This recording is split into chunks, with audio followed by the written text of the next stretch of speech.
Richie Check Sr. I live at 515 Celtic Street, south side of Bethlehem. I'm living on this street all of my life. That's 72 years on the same street. Did you have any brothers and sisters? Beside me, I have 8 other brothers and 5 sisters. I have one older brother that's living yet and 2 sisters that are still living. What did you think of the Bethlehem Steel when you were a boy? When I was a boy growing up, I'll say it this way. My father, when he came with Mom in 1910 from Europe, Czechoslovakia, and then he started in the steel company in 1910. And of the brothers, 6 of them worked with my father when I was growing up as a teenager. To think about Bethlehem Steel, I never thought the day would come that I would work for them. Why didn't you think you would work for them? Well, I went, like I said before, 1 to 8th grade at grade school, and then I went to Liberty High School and a trade school for 4 years. And I was thinking of going to higher education, but sometime when you're a teenager, you get tired of going to school. So my first opportunity was the steel company was hiring when you were 18 years old. So I went down and had an interview, and they hired me when I was 18 years old. What was your first job at the Bethlehem Steel?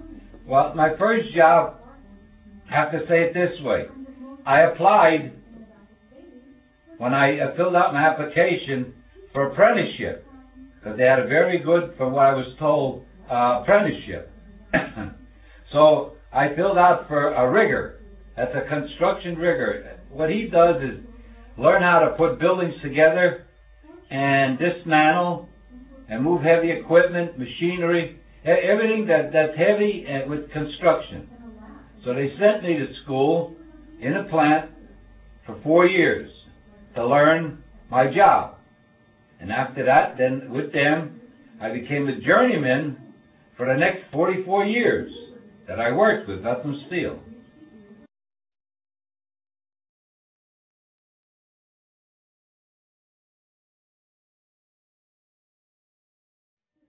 You said other family members also worked at Bethlehem Steel. What kind of jobs did they do? Well, starting with my oldest brother, Steve, he followed after. He was a first helper on a cast floor. That's where they made the iron. And he followed in Pop's footsteps. Pop was a foreman, and he followed him for, I would say a good 15 years. He followed him and learned the job from his father. And when my father passed away in 1954, then the steel company gave him my father's job as a foreman. And going down the list, beside him, 5 other brothers, going down to Andrew, Mike, Frank, and George, they worked in my father's department, in the blast furnace department. My one other brother, Al, he was a foundry man, working in the iron foundry. And my younger brother, Emil, he was a carpenter.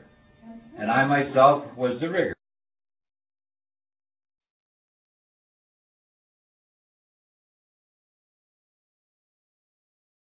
Okay. During your time when you were working at Bethlehem Steel, there was a strike. Can you tell me a little bit about the strike? What went on? How did you feel? Well, it was in 1959. It lasted from July 1st until November 19th. It was 119 days that there was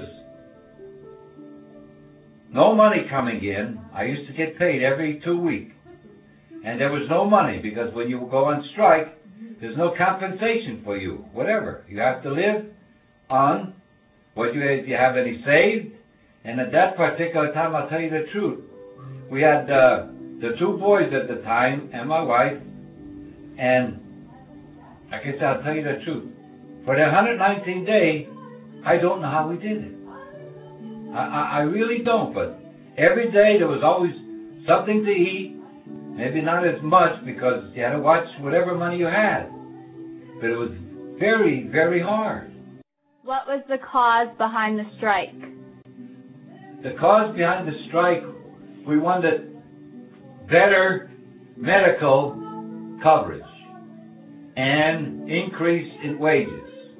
And one of the biggest things that we got was the medical coverage. From 1959, for the next remainder until I retired in 1994, Bethlehem Steel paid all of my medical bills for my whole family. Every, not doctor appointments or doctor visits, but anything that was major, Bethlehem Steel paid for. And then later on, we got contracts for dental and for eyeglasses. Bethlehem Steel also paid for that. So all the benefits you wanted were carried out as a result of the strike? In that particular year, yes. The major one was medical coverage that we wanted. Because prior to that, when I started in 1951 until 57, I had to pay my own. They took it out of my pay. And I was fully covered, and my whole family was covered.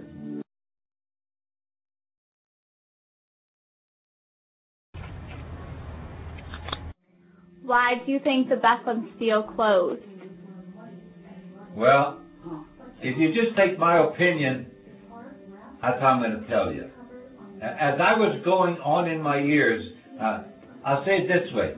From 1994, and I would go back 10 years to 1984. Now, if you're a person like me, and where I worked all over where Bethlehem Steel had property and land and buildings.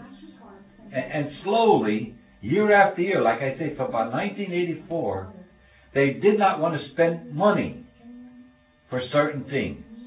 And when it entailed another part of the plant, they didn't want to spend the money.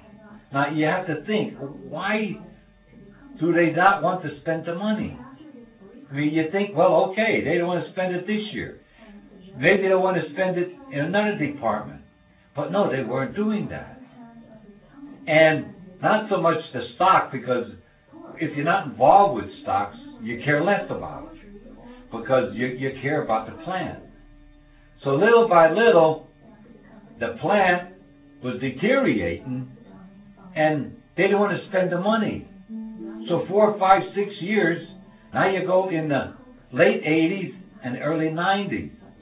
And you notice that they're not spending money.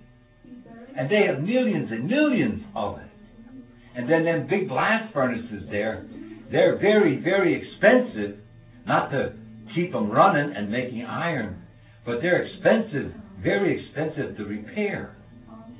To repair one, top to bottom, takes about 6 months of work. Because I worked with them on all of them. And it costs between $90 and $100 million today to repair it from bottom to top. Now, after you do that, that furnace is good for 7 years. And it was time for them to rebuild one of them furnaces at a time. One of them 5. And they weren't doing it. See, they were patching it. So you could see and you wonder, why don't they want to do that? How did you personally feel about it? Well, when I seen it and they told the union, I felt, what's going to happen to me? The first thing you have to think of is your pension. Are you going to have that? If they claim bankruptcy, I say it that way, in 1997, am I going to have a pension? And that was a big concern at the time. So from 1990, I worked until 1994, and slowly the plant, they were laying off and closing departments up. And I was approaching my 62nd birthday, and they were asking me to stay till I was 65.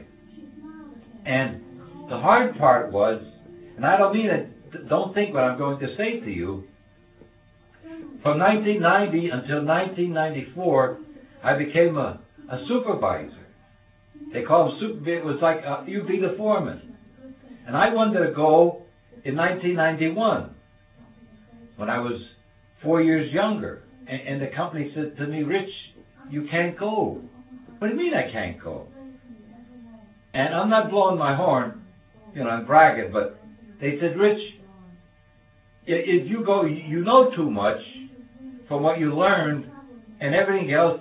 We need you in a department. What is your fondest memory of the Bethlehem Steel?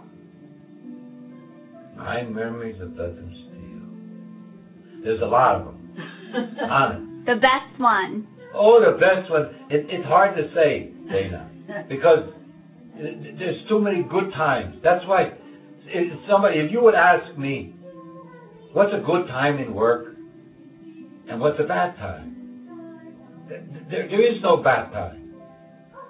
What makes your day is the man you're working with. If there's one thing you could tell about the generation of today, about Bethlehem Steel, what would it be? For me to tell generation today, like my grandchildren. Yes. What I could tell them about Bethlehem Steel. Yes. One thing that would be important. Well, I'll say this way, truthfully. They were the only people, my 44 years, that I ever worked for. I didn't need another job. Imagine that. It was 5 of us, 2 boys, our daughter, and their mom, and myself. And from day one, February 14th, 1951, till July 31st, 1994, they were the only people I worked for. And that's a statement to make. Why do I say that? That's how good they treated me with the wages and coverage, medically covered. I didn't need another job. The worst job that you thought you're going to have for that day. Sometimes it was better than the better job that you had. Why? Because of the men. The men made your day.